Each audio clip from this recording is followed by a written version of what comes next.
Hello, my name is Alan Cahan, and I'd like to tell you about a new initiative which the Federation of Jewish Men's Clubs has launched to continue to have Jewish men involved in Jewish life during these difficult days of pandemic and with our synagogues closed and men's club unable to have normal programming. And even when we as a community return to a more normal life, this virtual celebration can help enrich your Jewish life and the lives of your family. We are creating and will be releasing a number of guides and videos, this being one of them, to help you celebrate Jewish festivals and customs, but using Zoom or any of the other internet conferencing software. Back in late March of 2020, this year, prior to Passover, we did 2 webinars on holding a virtual Seder, which we uploaded to YouTube and which had over 600 views. Additional webinars were done about spicing up your Seder with Sephardic haroset recipes. And after Pesach ended, one of our officers showed how to make challah. Today's presentation is about putting up a mezuzah in your home and how to make such a relatively minor mitzvah into a family and friends Jewish celebration. As many of you likely know, the mitzvah of placing mezuzot is based upon the line from Deuteronomy 6:9, and you shall write the words of God on the gates and doorposts of your home or house. And while many of us who shortly after we entered our new accommodations took out the mezuzot, and with a hammer and some nails or a screwdriver and screws put them up, saying the appropriate blessings, but not making it a big deal. And why not? Particularly during these times when face-to-face meetings may be very limited, here is an opportunity to introduce both close friends and family to your new home and display your creative mezuzah cases and their meaning to friends and family alike. While the outline on the FJMC website will provide you with details, you'll need a few supplies and objects that you and others will need. First, a mezuzah or cloth, which is the parchment on which the various blessings are written. Because the commandment is to write the words, many sources would say that a mechanically printed copy of those words doesn't suffice to fulfill the commandment. A mezuzah case. I'm inserting a number of mezuzah cases in this presentation from my house. My wife purchased me a ceramic one, complete with computer screen and keyboard, for my home office. And when our children were younger, we had more fanciful mezuzah cases affixed to the doorposts of their bedrooms.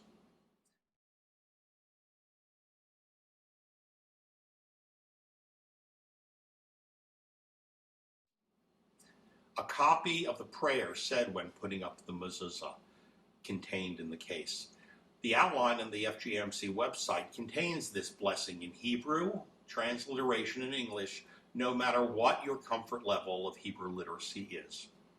A computer, laptop, tablet, or phone in which to film the events and broadcast the video and audio to your participants. Although it is not halakhically required, finally, many Eastern European Jews concluded the ceremony with a drink of schnapps to wish a l'chaim to life. Timetable for this Jewish observance. Jewish law says that Jews living outside of Israel are supposed to affix the mezuzah within 30 days if the house or apartment is rented and if you purchased the home. Mazel tov on your new home, it should be affixed immediately upon moving in. However, if you have yet to affix your mezuzah, better that you do it late rather than never. On the guide on the FJMC website, I've included a number of links to videos and other resources which can help further explain the ceremony to you or even your young children. I'll let you explore that on your own time. Invitation, do's and don'ts. Because the affixing of the mezuzah and mezuzah case, particularly with nails or brads, would be considered work within Jewish law, we would suggest your virtual mitzvah not be held on Shabbat. I'd also like to suggest that you look at the Jewish calendar and try not to hold your virtual mitzvah during any holy day. Assigning parts or roles so that your participants of your virtual celebration feel more a part of the event. You might want to add historical context to the custom.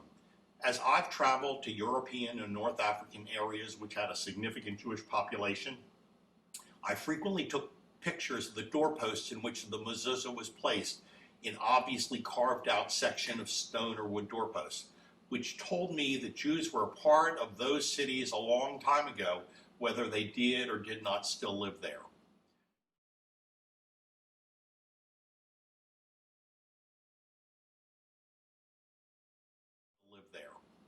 You might have one or more of the participants read from some of the legal issues found in Wikipedia, which the issue of affixing mezuzahs have had in American history. Even if you don't use them, they make fascinating reading about Jewish customs interacting with the society at large. You might ask your participants to take pictures of their mezuzah cases, if they have such, and explain why their mezuzah cases are important to them. They can make a short video and then have you share their screen playing the video, or using a phone or tablet, take you and your guests and show all of them using screen sharing their mezuzah cases. If there are going to be elementary school-age children participating, see if they can repeat the Shema, one of the blessings written in the parchment scroll of the mezuzah itself. The notes which you would download provide you with a wealth of additional information to make this mitzvah an important shared event in your family's life. This adaptation of a simple but powerful Jewish custom, when brought into the current time through the use of Zoom or other conferencing software, can make memories for you and your family and friends who participate last forever. Thank you for participating in this ancient yet modern ceremony that helps enrich your Jewish life. And finally, I'd like to know what tweaks and changes you make to this virtual ceremony when you do it. Please email me at akahan@fjmc.org so that we might incorporate some suggestions into the written guidance we provide men.